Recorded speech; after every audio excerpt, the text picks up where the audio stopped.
महाविकास आघाडीची expiry date जवळ आली, हे माझं वाक्य आहे. बळे बळे त्यांनी तिकीट वाटपात जरी एकमेकाला झाकून घेतलं तरी निकालाच्या दिवशी ते फुटतील. राज्यपालांनी आमदारांची समर्थकांची यादी जाते, त्याच्यात नवाब नाव नसेल. फुल स्टॉप. पुनर्विकासाच्या प्रकल्पाला तुम्ही विरोध करताय त्याच्या मागचं खरं कारण त्या DRPचा भाग 37 एकरचं महाराष्ट्र नेचर पार्क आहे. उद्धवजींच्या दुसऱ्या सुपुत्राला ते आपल्यासाठी हवं आहे. महाराष्ट्र भाजपच्या राजकारणामध्ये आता ओपनिंग बॅट्समन म्हणून आम्हाला आशिष शेलार कधी दिसणार? आता मी 52ला गेलेलो आहे, त्यामुळे माझी ती पहिल्या फळीत येण्याची संधी हुकवली काय जे म्हणायचं ते. वय 52 असलं तरी तुम्ही कायम जीन्स आणि शर्ट जीन्स सोडलेल्या खादीवर. ते का सोडलंय आता नेमकं? अमित भाईंनी आम्ही 2017च्या काळामध्ये पवार साहेब शिवसेना विना आमच्यावर यायला तयार असताना आम्ही शिवसेना सोडायला तयार झालो नाही. आणि 2019 मध्ये पवार साहेबांच्या सांगण्यावर शिवसेना उद्धवजी आम्हाला सोडून पवार साहेबांबरोबर गेले. गद्दार कोण? अपयश मोदींच्या नेतृत्वाला आमच्यामुळे आलं महाराष्ट्रात. महाराष्ट्र विधानसभा निवडणुकीच्या रणधुमाळीत आज आपण बातचीत करणार आहोत मुंबई भाजपचे अध्यक्ष, BCCIचे खजिनदार आणि भाजपचे ज्येष्ठ नेते आशिष शेलार यांच्यासोबत. जे काही सध्या घडतंय त्याच्या संदर्भात भाजपच्या गोटातली रणनीती नेमकी काय आहे, निवडणुकीतले अंतरप्रवाह कशा पद्धतीने त्यांना दिसत आहेत आणि लोकसभा निवडणुकीमध्ये जो फटका बसला त्याच्यानंतर महायुती किंवा भाजप किती सावरली आहे हे पण आपण त्यांच्याकडून जाणून घेणार आहोत. आशिषजी, खूप खूप स्वागत आहे तुमचं. धन्यवाद. खरं तर भाजपमध्ये एखाद्या पदावरती एखादा व्यक्ती पुन्हा पुन्हा येणं याचा अर्थ त्या पदासाठी तोच व्यक्ती हा खूप म्हणजे मास्टर आहे असा त्याचा अर्थ होतो. तुमच्याकडं वारंवार मुंबई भाजपची धुरा जी आहे ती पक्षानं सोपवलेली आहे. मधला काही काळ गेला त्याच्यानंतर पुन्हा एकदा तुम्हालाच मुंबई सांभाळायला सांगितलं पक्षानं. मी नम्रपणे हे स्वीकारेन की तिसऱ्यांदा मुंबईचा अध्यक्ष झालेला हा एकमेव मी आहे. मुंबई म्हणजे तसं म्हणाला तर मुंबई एक आंतरराष्ट्रीय शहर आहे आणि त्यामुळे आंतरराष्ट्रीय एक वित्तीय केंद्र सुद्धा आहे. देशभरातील जगभरातील लोक इथे येतात जातात, त्यांचा एक प्रभाव असतो. राज्याचा आपलं ही राजधानीच आहे आणि मुंबई म्हणून एक वेगळं गणित ज्याच्यात राजकीय, सामाजिक, आर्थिक, कला, क्रीडा या सगळ्याचं एक हब ज्याला म्हणू अशा पद्धतीचं. आणि त्यामुळे त्या मुंबईवर किंवा त्या मुंबईची सेवा करण्याची वारंवार संधी मला पक्ष देते, हा माझा मी बहुमान समजतो. आणि त्यातून मला शिकणाऱ्या ज्या गोष्टी आहेत ह्या केवळ महाराष्ट्राच्या राजकारणापुरता तर आहेतच, पण देशातल्या राजकारणासाठी आवश्यक असलेल्या सगळ्या पैलूंना सुद्धा समजण्याची संधी मिळते आणि ते माझं सौभाग्य आहे. नाही, आपण मुलाखत जरी 2024च्या विधानसभेसाठी करत असलो तरी मला सुरुवात 2017 पासून करायची आहे, कारण तिथं बरंच काही दडलेलं आहे. 7 वर्षांपूर्वी मुंबई महापालिकेची निवडणूक होते, शिवसेना आणि भाजप स्वतंत्रपणे लढतात आणि त्याच्यामध्ये तुम्ही 24 जागांवरून थेट मला वाटतं 82-83 जागांपर्यंत 82 पर्यंत मजल मारलेली होती. तिथं संधी होती, तुम्ही मुंबई हिसकावू शकला असता, पण त्यावेळी तुम्हाला थोडंसं वेट अँड वॉच करायला सांगितलं. मला असं वाटतं की निर्णय योग्य की अयोग्य, तो निर्णय योग्य त्यावेळेला झाला. पण ज्यांच्यासाठी निर्णय केला ते उभाट आणि उद्धवजी लबाड निघाले. म्हणजे पक्ष, व्यक्ती नाही म्हणत आहे. ते 84, आम्ही 82, 2च जागांचा फरक होता. ते 107 वरून 84 वर आले, आम्ही 24 वरून 82 वर आलो. एक अपक्ष मी नंतर घेतला 83. आज पहिल्यांदा मी याचा उलगडा करतो की त्यानंतर 9 नगरसेवक 83+9 हे त्यावेळेला माझ्याबरोबर आले. मी त्यांना बरोबर घेतलं. नाही, हे 9 त्यांचे होते की इतर होते. बरं. आणि या 9ला दाखवून शिवसेना एकत्र, त्यावेळेला उभाटा नव्हता, त्यांचा एक मोठा गट हा हल्ला आणि तो तुटलाही असता. मुंबईच्या इतिहासामध्ये मुंबई महानगरपालिकेचा कायदा 1888चा आहे. 125 वर्षाच्या इतिहासामध्ये पहिला मोठा भूकंप आणि स्वतंत्र आपलं जे महाराष्ट्र राज्य झालं त्यानंतर झालेल्या मुंबई महानगरपालिकेतलं एका अर्थाने मोठं सत्तांतर त्यावेळी घडलं. त्यावेळेला घडलं. मला म्हणूनच प्रश्न विचारायचा आहे की नंतर जे राजकारण घडलं त्याच्यामध्ये वेगवेगळ्या पद्धतीनं शिवसेनेला भाजपनं अंगावर घेतलं, म्हणजे थेट लढाई जी आहे ती झाली. ती संधी खरं तर भाजपमध्ये पहिल्यांदा तुम्हाला होती, म्हणजे तुम्ही ते त्यावेळी करून दाखवलेलं होतं, पण तुम्हाला गो अहेड त्यावेळी नाही मिळाला. खरं तर महापालिका निवडणूक आम्ही 2017ला वेगळ्या लढलो, त्याआधी 2014ला विधानसभा वेगळ्या विधानसभा लढलो. लढलं होतं. त्यावेळेला उद्धवजींचा अहंकार त्यांना हेच सांगत होता, हेच आज जे बोलतायत तसंच. या अफजलखानी फौजा, औरंगजेब, खून, मर्डर, काय जे काय हत्यार वित्यार हे सगळं तेव्हाही चालू होतं. जनतेला काही फरक पडत नाही हो. This is only a self entertainment. Uddhavji जे काही शब्द भाषणं करतात ना, हम्म. ही त्यांची सेल्फ एंटरटेनमेंट आहे. पण 17ला मात्र त्यांनी असा हा मांडला की आता मी युतीत सडलो. त्यांचं वाक्य आहे, 30 वर्ष मी युतीत सडलो, आता मी कोणासमोर पदर घेऊन जाणार नाही. 19ला आले पदर घेऊन, तो भाग वेगळा. आणि त्यावेळेला जी संधी होती 2017ची, मला असं वाटतं की राज्याच्या राजकारणाच्या हिताचं महत्व बघता, म्हणजे राज्यात त्याचे परिणाम सेनेबरोबर झाले, भाजपच्या साहजिक. असलेल्या सरकार एकत्र निर्णय राजकीय योग्य होता. पण त्या संधी मात्र त्यावेळेला 2017ला होती. कदाचित आज जो मविया झाला त्याच्यापेक्षा उलटा प्रयोग आम्ही महापालिकेतही सत्तेत आलो असतो आणि कदाचित राष्ट्रवादी काँग्रेस, शरद पवार त्यावेळेला आमच्याबरोबर येऊन राज्यातही आमचं सरकार आलं असतं. पण ती संधी गेली. नाही, आता युती आणि आघाड्यांचं राजकारण महाराष्ट्र अनेक दशकांपासून बघतोय. काँग्रेस आणि राष्ट्रवादी सुद्धा एकत्रित त्यांनी राजकारण केलं. तुमच्यामध्ये एवढं वितुष्ट का आलं शिवसेना भाजप, आणि ते अशा वेळी येतंय ज्यावेळी खरं तर सुवर्णकाळ सुरू झाला होता. म्हणजे शिवसेना आणि भाजप जर एकत्र राहिले असते तर कदाचित एवढे सगळे नंतरचे राडे काय व्हायची गरजच नव्हती. तर जे काँग्रेस राष्ट्रवादीनं केलं की 15 वर्ष त्यांनी सत्ता सांभाळली एकत्रितपणे, ते पण भांडत होते. तुमच्यात नेमका प्रॉब्लेम काय आणि कशामुळे सुरू झाला हे? म्हणजे बीजेपीला आपणच मोठे भाऊ हे दाखवायची तेव्हा जास्त उर्मी होती म्हणून झालं? खरं उलट आहे. पण एका वाक्यात कारण सांगायचं तर बाळासाहेब नसणं. बाळासाहेब असतानाही राजकीय निर्णय प्रक्रियेत त्यांचा तब्येतीमुळे किंवा अन्य कारणांमुळे जी काही अडचण असेल ती, आणि बाळासाहेब प्रत्यक्षात नसणं. बाळासाहेब हे खूप मोठ्या दिलाचे, हिंदुत्वाला आणि विचारधारेला प्रचंड कमिटेड असलेले आणि दिलदार मनोवृत्तीचा नेता होता. उद्धवजी अतिशय कद्रू मनोवृत्तीचे आहेत आणि उद्धवजींच्या अहंकारामुळे ही स्थिती आलेली आहे. तुम्ही नीट बघा, दरवेळेला घालून फाडून बोलणं, आम्ही एकत्र असतानाही लहान भाऊ मोठा भाऊ, भाजप आमच्या जीवावर मोठं झालंय, भाजपचं अस्तित्व आमच्यामुळे आहे, आमच्या खांद्यावर बसून ते उभे राहिलेत. काय सत्य आहे? पण तुम्ही तेव्हा त्यांना मंत्रिपद दिली नाहीत, सन्मान. एक मिनिट, मी 2013च्या आधीपासूनच सांगतोय. बरं, ते म्हणजे 14च्या आधीपासून मी आधीच असून सांगतोय. बरं.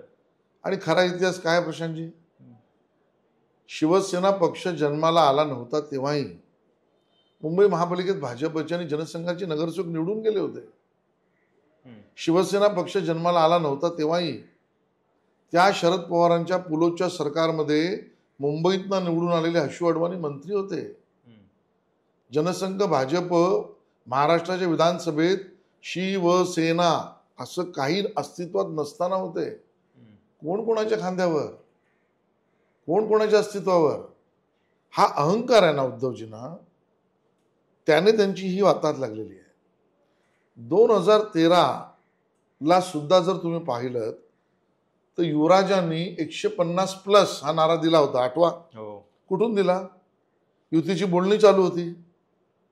288 जागांची बोलणी पूर्ण होत नाहीत, त्या अगोदर 150+. म्हणजे मित्र पक्षाला गिनतीत काढायचंच. कोण तुम्ही? या पद्धतीचा अहंकार आणि खट्याळ वृत्ती ही मूळ कारण आहेत त्याची. हिंदुत्व आणि बाळासाहेबांमुळे आम्ही या सगळ्या गोष्टी आनंदाने सहन केल्या. आम्ही मोठे झालो, तेही मोठे झाले. बाळासाहेबांचं नेतृत्व उत्तुंगच होतं. पण हा काळ जेव्हा स्विचवर बाळासाहेब ते उद्धवजी आणि उद्धवजींची कद्रू मनोवृत्ती याच्यानंतर घडलेले प्रॉब्लेम्स आपण नीट बघा. 14च्या निवडणुकीमध्ये सगळे पक्ष वेगळे लढले.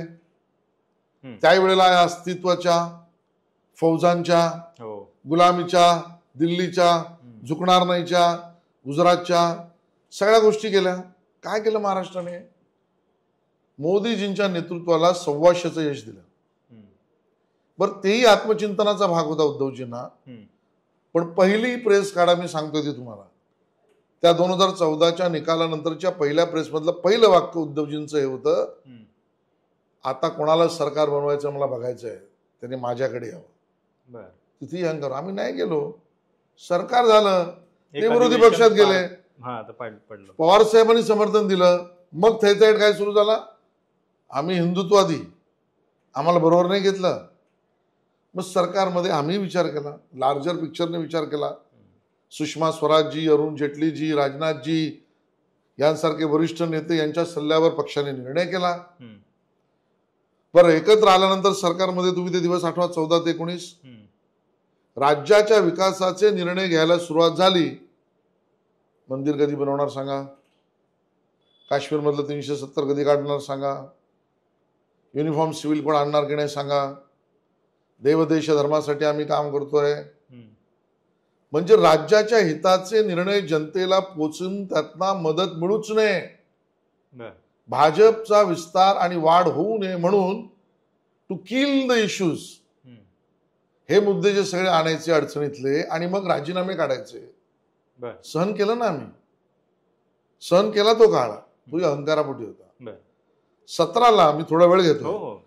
17ला निवडणुकांच्या आधीनंतर असा काळ आला की पवार साहेब आणि भारतीय जनता पक्षाची बोलणी, ह्यांचं रोजचं जे काही वागणं बघितल्यावर एकत्रच सरकारमध्ये येऊ. बरं, ते देवेंद्रजी बोललेले आहेत आणि पवार साहेबांनी त्याचे संकेत दिलेले आहेत. खाती फायनल झाली, मंत्रीपद फायनल झाली, पालकमंत्रीपद फायनल झाली, पुढे लोकसभा काय लढायच्या ठरल्या. अंतिम निर्णयाच्या वेळेला आम्ही पवार साहेबांना म्हटलं की चला आता तिघांचं मिळून राज्य चालवू. पवार साहेबांनी भूमिका काय घेतली? तिघांचं नाही, दोघांचं. आम्ही शिवसेनेबरोबर कसे जाऊ शकतो? आता तुम्ही घटनाक्रम बघा. आम्ही 2017च्या काळामध्ये पवार साहेब शिवसेना विना आमच्यावर यायला तयार असताना आम्ही शिवसेना सोडायला तयार झालो नाही मित्र म्हणून. आणि 2019 मध्ये पवार साहेबांच्या सांगण्यावर शिवसेना उद्धवजी आम्हाला सोडून पवार साहेबांबरोबर गेले. गद्दार कोण? दगाबाज कोण? निवडणूक आमच्याबरोबर लढले, मतं आमच्याबरोबर मिळवली, सत्ता गणित आमच्याबरोबर आली, मेजॉरिटी आमच्याबरोबर आली. पण तिकडे खुर्ची मिळाली, खोटं कुंभांड रचलं की शब्द दिला शब्द दिला शब्द दिला आणि दगाबाजी केली महाराष्ट्राच्या राजकारणातला. म्हणून औरंगजेब फॅन क्लब हे म्हटलेलं आहे. नाही, आता या निवडणुकीकडे थोडं येताना तुमची 2 भाकीतं खूप गाजलेली आहेत. लोकसभा निवडणुकीच्या वेळी तुम्ही म्हणाला होतात की जर मविया 30च्या पुढे गेली तर मी निवृत्ती घेईन म्हणून. नाही नाही नाही, वाक्य चुकतंय. पूर्ण घटनाक्रम बघा आणि तो आर्काइव्ह मध्ये काढून बघायचा. बरं, या शिवसेनेच्या केलेल्या जी ट्रोल गँगवर विचारायचं नाही, बरं, सत्यातला व्हिडिओ काढून विचारायचा. तुमचं म्हणणं काय? माझं म्हणणं नाही, सत्य सांगतोय. उद्धवजींनी प्रेस घेतली. उद्धवजींनी प्रेस घेऊन हे सांगितलं आम्ही 45+ दावा करत होतो, म्हणजे भाजप महायुती म्हणून. तर ते परत अहंकारापोटी रागापोटी म्हणून उद्धवजी माझ्या प्रश्नाला उत्तर देत नाहीत. तुम्ही विचारा त्यांना. त्यांनी असं वाक्य वापरलं, हो 45+ येणार त्यांच्या पण देशात. देशात, ओके, हे त्यांचं वाक्य होतं. त्याच्यावर मी प्रेस घेतली आणि म्हटलं भाजप देशात 45च्या वर गेली, जे तुम्ही म्हणताय देशात 45 येणार, तर तुम्ही संन्यास घ्या. आणि उद्धवजी तुम्ही आमच्या बरोबर महायुतीत 18वर होतात, म्हणजे शिवसेना 18 होती भाजप बरोबर, एकटे म्हणजे महायुती अलायन्स मध्ये 18वर होतात.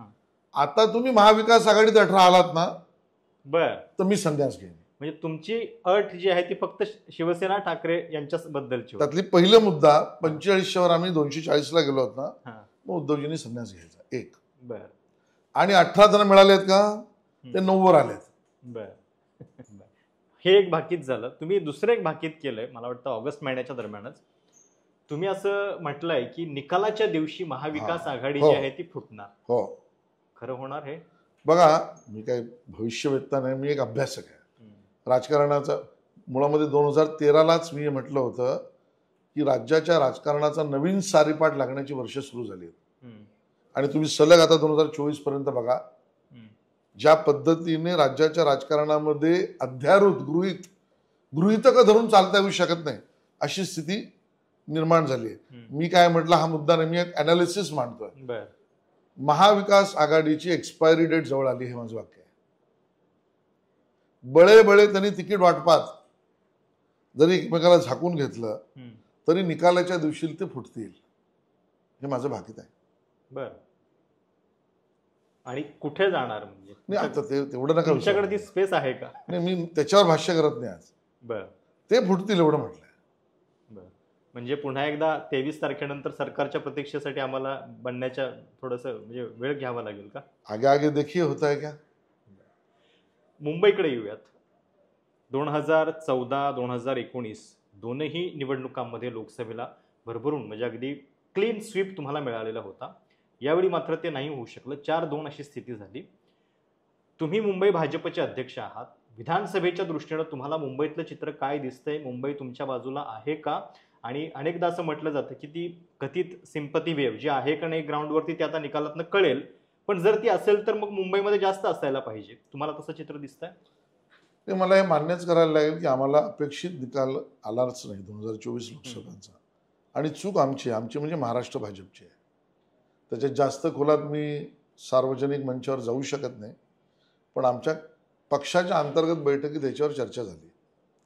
आमच्या झालेल्या चुका, आम्ही केलेल्या ज्या गोष्टी अनदेखा केल्या, आम्ही ज्या गोष्टींना महत्त्व द्यायला पाहिजे होतं, ज्या गोष्टीचं उत्तर द्यायला पाहिजे होतं, जे नरेटिव्ह सेट करायला पाहिजे होतं, जे केंद्रातनं नरेटिव्ह सेट केलं त्याला इको करायला पाहिजे होता, किंबहुना फेक नरेटिव्हवर लोक जाऊ शकतील, फेक नरेटिव्हला काउंटर केलं पाहिजे होतं. उमेदवार चुकले काही ठिकाणी, या सगळ्यात काही गोष्टी त्याही असू शकतात. पण आज मला सार्वजनिक मंचावर मांडणं योग्य वाटत नाही. त्यामुळे आम्ही चुकलो. अपयश मोदींच्या नेतृत्वाला आमच्यामुळे आलं महाराष्ट्रात आणि हे आम्ही खूप आमच्या जिव्हारी लागले. त्या काळापासून आम्ही या सगळ्यात उत्तर शोधली. महाराष्ट्र भाजप म्हणून आम्ही एकत्र बसलो. याच्यातल्या ज्या गोष्टी प्लग करता येतील, ज्या गोष्टी सुधारता येतील, ज्या गोष्टी मला नाही तुला जमतायत तू कर, आपण नाही प्रोफेशनली करू, सतत सातत्याने ऑन टोज राहू, ज्या काही संघटनेचे कार्यक्रम तसे करू, बूथ रचना, मंडल रचना, विभाग रचना, नेतृत्वाची रचना, मुद्द्यांवरची जाती न्याय, जे काही त्यातले मुद्दे असतील याच्यावर आम्ही खूप विमर्श केला आणि त्यातनं आम्ही एक पक्की भूमिका बनवली. केंद्राने आम्हाला योग्य त्या ठिकाणी निर्देश आणि नेतृत्व आणि मुद्दे दिले आणि महायुतीतच लढवायचं हे आम्हीच ठरवलं, विधानसभा सुद्धा. आणि आम्ही महायुतीमध्ये एकमेकाशी बोलून निवडणुकांना पुढे गेलो. आता मुंबईला येताना 4-2 वरनं काय होईल आज मी आकडा नाही सांगणार आपल्याला. याचं कारण 36 मध्ये 35 तर आम्ही लढतो आहोत. 35 मधला एक महायुतीच्या उमेदवाराला आम्ही समर्थन देत नाही आहोत, म्हणजे 34 वरच आम्ही लढतो आहोत. आणि त्यामुळे या घटनेला आज मी एवढं सांगू शकेन की डबल डिजिट महाराष्ट्र विकास आघाडीला पोचणं खूप कठीण जाईल. मुंबईपुरता मुंबईपुरता परत त्याच्यावर काही वाद नाही, मग कारण ते फ्रेम चुकीच्या दाखवले जातात आणि म्हणून मुंबईत डबल डिजिटला त्यांना पोचणं कठीण जाईल असं आत्ता माझा आकलन आहे. एका जागेचा उल्लेख आता तुम्हीच केला. नवाब मलिक यांना उमेदवारी म्हणजे भाजपनं खपवून कशी काय घेतली? अजितदादांची ही दादागिरी नाही का? म्हणजे त्यांनी आणि ती चिन्हावरती दिली. असं अजितदादांना या विषयातली स्पष्टता देवेंद्रजींनी आधीच दिली आहे. हा निवडणुकीच्या आधीचा मामला आहे.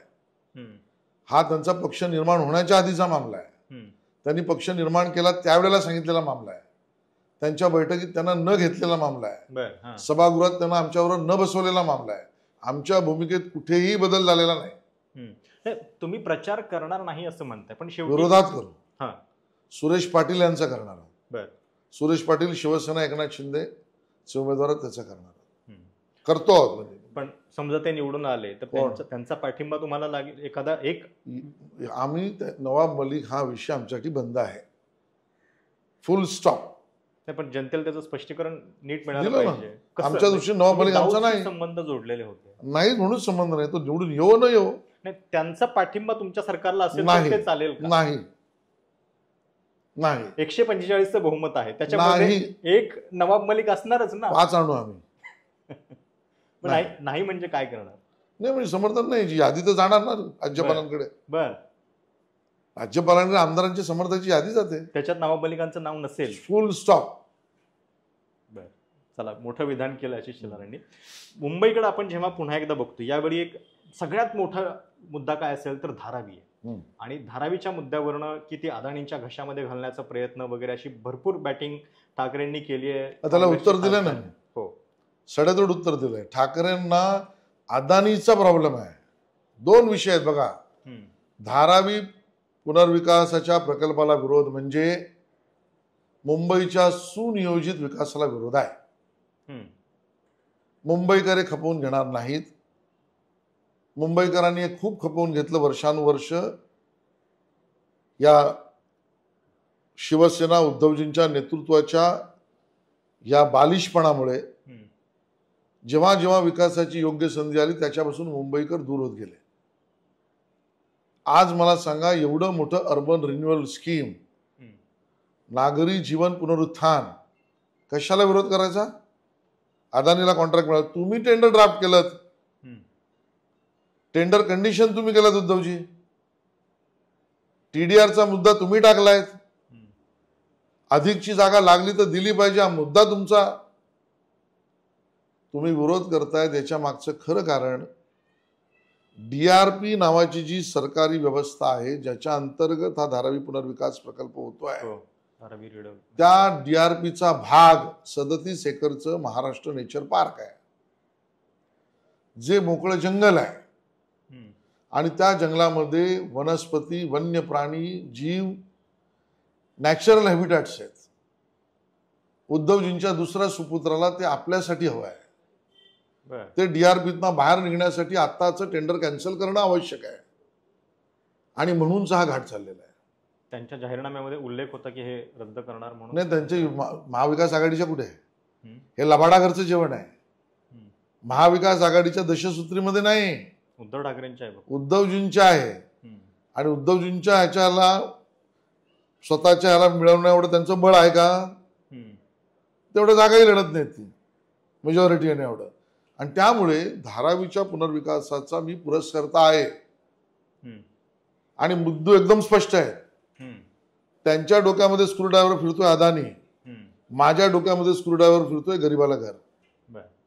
234 एकरचं नागरी पुनरुत्थान, 540 एकरपैकी 34% जागा मोकळ्या जागा, मैदान, गार्डन, रस्ते, ट्रान्सपोर्ट हब, ज्यात एशियातली सगळ्यात मोठी झोपडपट्टी म्हणून गणली जाते, ती आज जगातलं मॉडेल बनेल.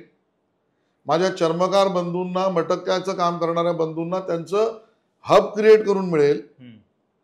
मुंबई शहरात कुठेच अशी व्यवस्था नाही. अपात्राला सुद्धा घर, त्या अपात्रालाही घर मिळणार आहे. मग अडचण काय? आणि त्याच्या पलीकडे ज्या धारावीतून आज 1 रुपयाचाही टॅक्स कलेक्शन नाही, त्यातनं केवळ भाड्यावरच्या घरातच 15,000 कोटी रुपये मिळणार आहेत.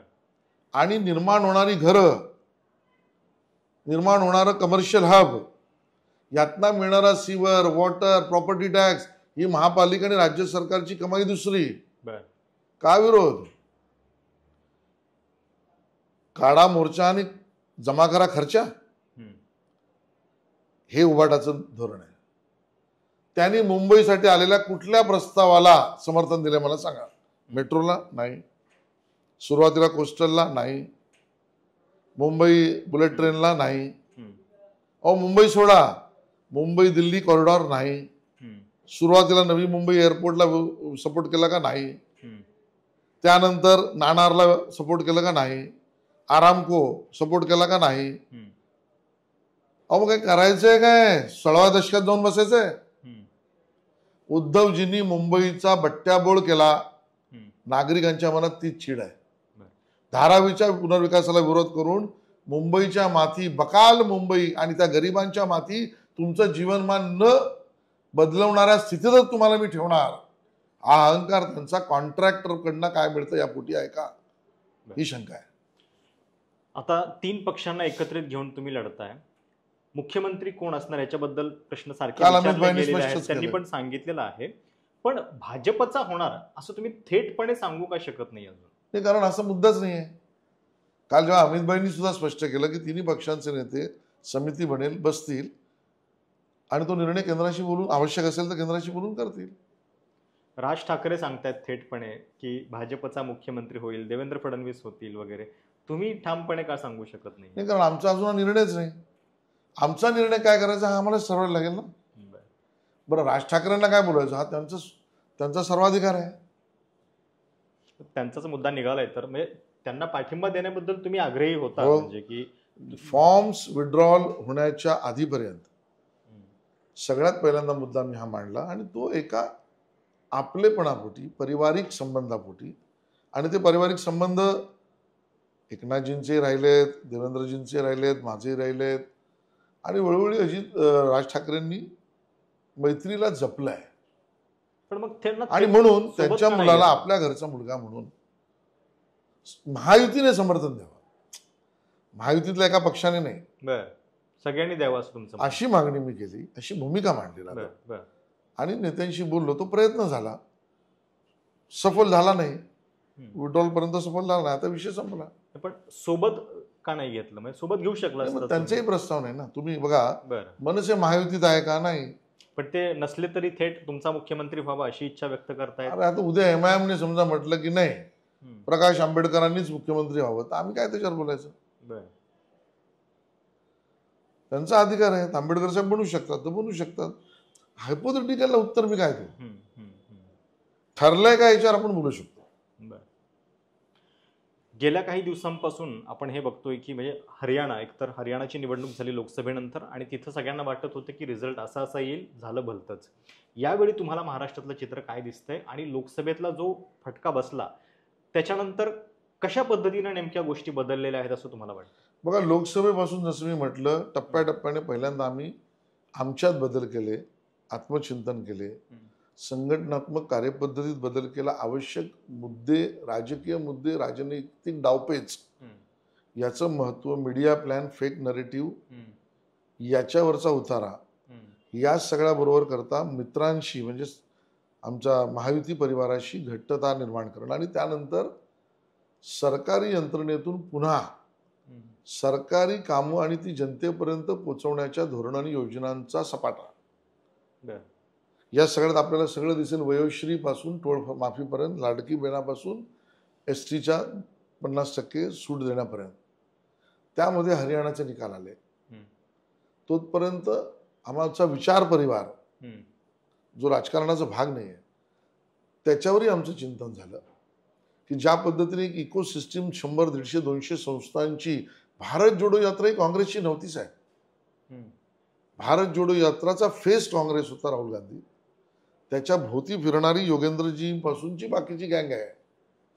ही काय आहे? त्यांचे हेतू काय आहे? ते बोलतायत काय? ते पसरू काय पाहतायत? ते जगभरात काय सांगतायत? ते बघतायत कोणाकडे आणि करतायत काय? या सगळ्याचा विचार परिवाराने अभ्यास केला आणि मग लक्षात असं आलं की आता आम्हाला काय करायचं आहे. त्यामुळे विचारात, ॲक्शनमध्ये, आत्मचिंतनामध्ये, प्रत्यक्ष कामामध्ये, जनतेला पोहोचवण्यामध्ये आणि मित्रपरिवारांसहित या सगळ्या टप्प्याटप्प्याने योग्य गोष्टी केल्यानंतर आज मी निश्चित सांगू शकतो की महायुतीचं सरकार हे महाराष्ट्रात येईल. तुम्ही BCCIचे खजिनदार पण आहात, क्रिकेटच्या राजकारणामध्ये पण तुम्ही अनेकदा मोठ्या पदावरती आहात. जेव्हा म्हणजे किती काळ तुम्ही मधल्या फळीमध्ये खेळणार आहात महाराष्ट्र भाजपच्या राजकारणामध्ये? आता ओपनिंग बॅट्समन म्हणून आम्हाला आशिष शेलार कधी दिसणार? मला वाटतं ती वेळ गेली. वेळ गेली का यायची आहे? नाही, माझ्या दृष्टीने वेळ गेली. बघा, मी हे अगदी मोकळेपणाने गप्पा मारतो, त्याच्यात माझ्या मनात काही मलाल नाही आहे. महाराष्ट्राच्या राजकारणामध्ये ओपनिंग फळीवर येण्याची वय वर्षही 50च्या आधीची आहेत. एक्सेप्शनल उदाहरणं वेगळी घेऊ. मी सांगतो तुम्हाला, पवार साहेब 35, मुंडे साहेब 35 प्रदेश अध्यक्ष, फुंडकर साहेब तसे होते 40, गडकरी साहेब 40, तावडे विरोधी पक्षनेते 40, देवेंद्र फडणवीस 40-45, विलासराव अशोकराव 50च्या आधी. एक्सेप्शनल उदाहरणं जी होती, अंतुले, सुधाकर नाईक, पृथ्वीराज चव्हाण, जी त्या परिस्थितीजन्य आली. आणि मी शिवसेनेचा काळ घेत नाही, कारण ती बाळासाहेबांची वर्ष होती. हो. त्यांनी बसवायची. आणि त्यामुळे सर्वसाधारण महाराष्ट्राच्या नियमानुसार लसावी मसावी काढायचं. आता मी 52ला गेलेलो आहे. हम्म. त्यामुळे माझी ती पहिल्या फळीत येण्याची संधी हुकवली काय जे म्हणायचं ते म्हणा. बरं. आता मी पक्षाचा कार्यकर्ता म्हणून काम करेन. खूप मोकळेपणानं तुम्ही म्हणजे सेल्फ क्रिटिक इतकं स्वतःचं असणं चांगलं नाहीये खरं तर राजकारणामध्ये पण असं कायम. सत्य आहे ते सत्य आहे. बर. जे मिळालंय त्याचं समाधान आहे. हम्म. पक्षाला पुढे घेऊन जायची खुमखुमी आहे. वय 52 असलं तरी तुम्ही कायम जीन्स आणि शर्ट जीन्स सोडलेला खादीवर. ते का सोडलंय आता नेमकं? नाही, अमित भाईंनी सांगितलं. बर. एकदा अमित भाईंशी मी गप्पा मारत होतो. आता ह्याच्या आता बोललोय हा सहज प्रकार आहे. अमित भाई मला म्हणाले की अशी जीन्स सोड दो. तर मी म्हटलं अमित भाई ठीक आहे, म्हणजे मी त्यांच्यासमोर फार बोलत नाही. सर क्यों? मैं बोल रहा हूँ. ठीक है सर, इससे क्या होगा? म्हणे अच्छा होगा. बर. सोडली. तेव्हापासून जीन्स सोडली. खादीचं ट्राउझर आणि खादीचं शर्ट. ओके. त्यांनी सांगितलं खादी घाल. अच्छा. आणि मोदीजींचा उपक्रम खादीचा आहेच. हो. मी खादीवर शिवतो. पण खूप कमी लोक असतात की जे जीन्स मध्ये दिसायचे, त्यामुळे ते बरं होतं. पण तुमचे सख्खे भाऊ यावेळी निवडणुकीच्या रिंगणामध्ये आहात. काय अचानकपणे निवडणूक नाही, लढताय? तो स्वयंसेवक आहे वयाच्या 7व्या वर्षापासून. आम्ही दोघे सख्खे भाऊ असलो तरी मी विद्यार्थी परिषदेचा पूर्ण वेळ गेल्यापासून मी घराबाहेर. हम्म. आणि तो राहायचा मालाडला. आमचं बांद्रातलं घर बंद होतं, कारण मी नव्हतो. आई वडील, त्याचं लग्न झालं, त्याच्याबरोबर राहत होते. त्यामुळे तो गेली 22, 23, 24 वर्ष मालाडमध्ये काम करतोय. बर.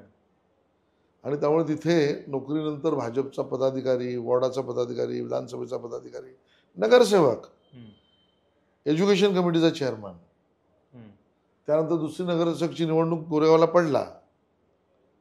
ही सलग त्याचा मतदारसंघ वेगळा आहे, त्याचं कार्यक्षेत्र वेगळं आहे. आम्ही भाऊ असलो तरी आमच्या वाडवडिलांनी दिलेला आमचा मतदारसंघ नाही आहे ना, माझा ना त्याचा. त्यामुळे आम्ही ह्या तुमच्या परिवारवाद या क्रायटेरियात बसूच शकत नाही. बर. माझा किंवा त्याच्या मुलाने त्याचा माझा मतदारसंघ घेतला तर परिवारवाद होईल. बर. त्यांनी जमीन कसली मालाडला, मी जमीन कसली बांद्राला. शुभेच्छा तुम्हाला पुढच्या टर्मसाठी. तर हे होते भाजपचे नेते आशिष शेलार. आणि एकूणच मुंबई भाजपसह महाराष्ट्राचं जे राजकारण आहे आणि शिवसेनेसोबत जी एक सुरुवातीची टसल भाजपमध्ये सगळ्यात पहिल्यांदा कोणी करून दाखवली होती, करून दाखवल्याचा उल्लेख खरं तर मी करतोय इथे, पण आशिष शेलार त्या सगळ्या लढाईचे प्रणेते आहेत. या निवडणुकीचं अंतर्प्रवाह जे आहे ते त्यांच्याशी बोलताना आपल्या लक्षात आलेले आहेतच. तुम्हाला या सगळ्याबद्दल काय वाटतं, तुमच्या काय प्रतिक्रिया आहेत जरूर कळवा. चॅनल सबस्क्राईब करायला विसरू नका. धन्यवाद.